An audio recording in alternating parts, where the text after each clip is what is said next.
We've got all the lessons from history, but we're absolutely not watching and learning and picking up on those lessons of history. I mean, I don't know about you, but another talk fest, another task force.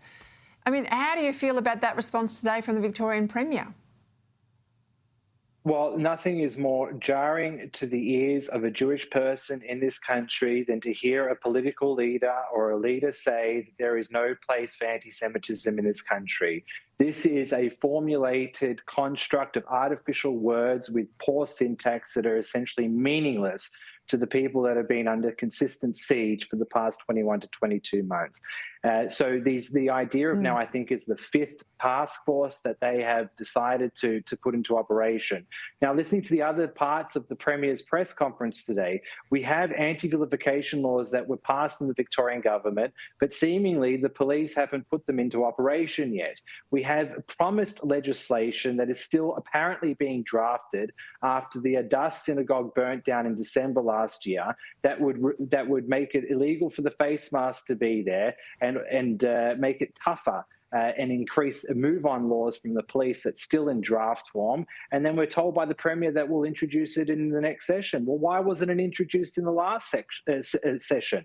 When is the immediacy of this matter going to come to the fore? Now, I'll add on to your crystal Nacht analogy, Peter.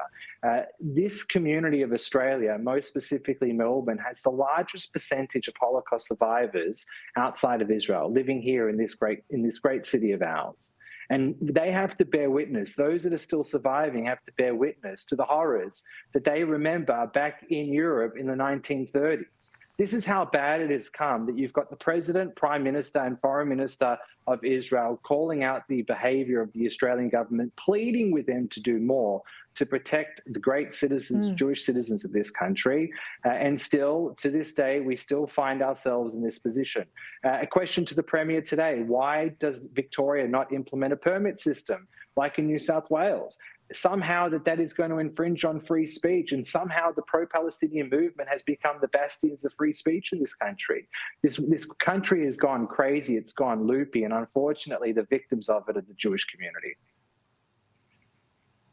Keep pushing, Joel. We'll keep pushing. I know there are so many Australians who've had this to their back teeth. They're sick of the inaction and they're calling on their governments to make change, and we've got to keep this up. We cannot let this take root in our country. Thank you for your time.